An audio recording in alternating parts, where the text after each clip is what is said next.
Сәлем достар, бұл видеода суға салғанда езіліп, үлкейіп кетпейтін, тексерілген пельмен және вареникінің нақты рецептімен бөлісетін боламын. Заттар описанияда жазылған.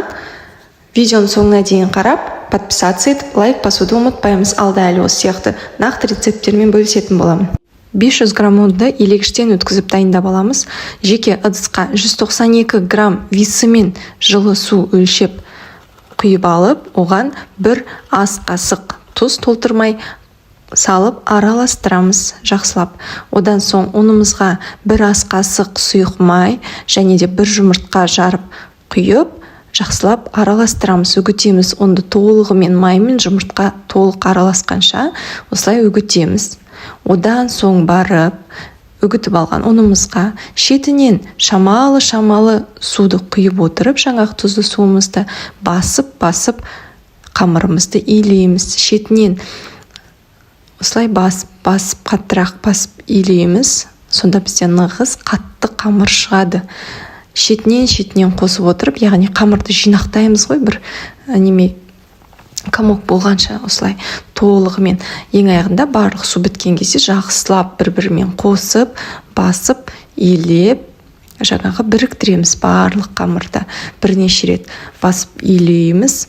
Егер бірден көп қамыр илеп қоямын десеңіз, жұмыртқа мөлшерін арттырып, жаңағы егер 2 жұмыртқа қосатын болсаңыз, барлық қосатын ингредиенттерді 2-ге көбейтіп қосамыз. 3 жұмыртқаға илейміз десе 3-ге көбейтіп тағы сол сияқты, көп қамыр илеп, мен жалпы солай жасаймын, көп қамыр илеп, жаңағы көп жұмыртқаға морозилкаға қалған тастай саламын. Одан кейін қажет болған жағдайда пельмен түйер алдын 1 сағат бұрын шығарып, жаңағы қамырды жібітіп қоямын да, одан кейін жаңағы жасай берем түйіп. Қамырым дайын тұрады.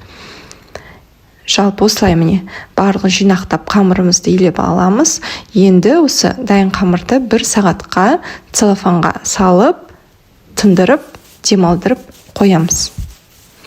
Одан соң 1 сағаттан кейін қамырымызды алып, 2 рет, 3 рет басып жібереміз қайтадан. Одан кейін мен осылай 3 бөлікке бөліп алдым. Жаңағы ыңғайлы болу үшін 3 бөлікке бөліп алып, оны осылай ұнсыз жая беруге болады. Ұнсыз жайылады. Тек ағаш тақтай болса, жаңағы ол суланбай, тез жабыспай, жаңағы менде клеенкаға жабысып дұрыс жайылмады. Бірақ жалпы жайып аламыз осылай. Ұнсыз жая беруге болады. Тек асты суланып біраз жабысып қалады. Сондықтан көтеріп жаямыз.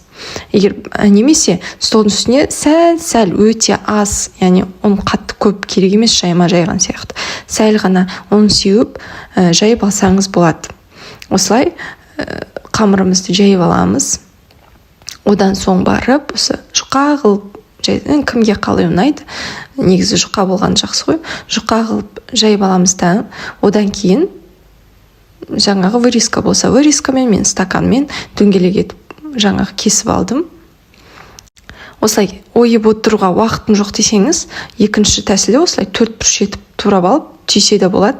Ол менде әдемі болып піседі. Дөңгелек болған әрине әркімге қалай сүйкімді болады ғой. 4 бұрыш қылып та түйе берсек болады. Ол кезде жаңағы артық қамыр қалмайды. 4 бұрыш болған кезде тезірек түйгеніміз. Ол кезде де әдемі міне пельмендер түйе береміз. Пельмен жаңағы ойып алған қамырымызды целлофанға салып алдым мен, барлығын целлофанға кеуіп кетпейді, сонда жабысып қалмайды, бір-біріне жабыспайды бұл қамыр. Целлофанға салып қойып, шетінен алып, жаңағы өзіңіз сүйікті сериалыңызды қосып қойып, түйіп отырсаңыз болады, шетінен алып. Осылай кесіп аламыз да, түйіп, мен тақтайдың бетіне целлофан жайып алдым, пищевая пленка. Сонда жабыспайды пельменіміз, суланып кетпейді асты. Алғанға жеңіл болады, жаңағы қатырсаңыз да. Жалпы осылай пельменімізді түйіп аламыз. Түйіп алғаннан кейін кім қалай пісіремін дейді, жаңағы қайнап тұрған суға 5-6 минут пісіріп алсақ жеткілікті. Енді вареники болса 5-6 минуттан артық ұстауға болмайды. Ал пельмен болған кезде енді 5-6 минут пісіп қалады ғой негізі, бірақ езілмейді сонда да. Енді вареникиде жаңағы ішіндегі картошкасы шығып кетуі мүмкін, сондықтан бірден 5-6 минут өткеннен кейін оны шығарып алу керек. ұмытып кетпей қарап тұрып, иә. Ал пельмен болса, әрине, ол жаңағы көже қылып ішемін десеңіз де, жаңағы пісіріп жей бересіз. Осындай әдемі пельмендеріміз шығады, қамырлар жабыспайды, целлофанға салып алған, ойып алған, шетінен алып осылай түйе береміз. Жалпы ешқандай қиындығы жоқ. Маған осы рецепттің ұнайтын бір жағы, мүлде жаңа қамыр суға салғанда езілмейді, жылтырап, жаңағы керемет дәмді болып шығады қамырының өзі. Және де бұл қамырмен жұмыс жасау өте жеңіл. Себебі жаңа ұнмен алыспайсыз, ұн болып, жаңа жайып, немесе әрбір дөңгелектеп тұрмаймыз. Бір жайып алып, кесіп алып, одан кейін түйе береміз. Міне келесі жаңағы екінші алған қамырымды осылай тағы да жайып алдым да, оны да кесіп түйдім. Жаңағы тағы да не айта кететін бар. Қамырды міне осылай айналдыра отырып, көтеріп, осылай созып жайып аламыз айту. Иә, оны сепкен кезде жаңа орап жаюға болады, жайма сияқты. Тек көп ұн қосылып кетпеу керек, себебі жаңа құрғақ не болып кетеді, дұрыс жабыспай, қатты болып кетеді қамыр. Сондықтан осындай әдемі жылтыр қамыр болсын десеңіз, оны жаймай, немесе тек қана үстелге, жаңа асты жабысып қалмас үшін столға сеуіп қана жайсақ болады. Одан кейін жайып алғаннан кейін ойып, жаңағы пельмен формасында түйіп жасай береміз пельменімізді. Бұл рецептте ұн бізге тек қана жаңағы илеуге ғана қажет. Жайған кезде ұнды қолданбай қойсақ болады. Міндетті түрде жаңағы тынып тұрған, демалып тұрған қамырды целлофаннан алғаннан кейін июін қайтарып, 1-2 рет басып жібереміз.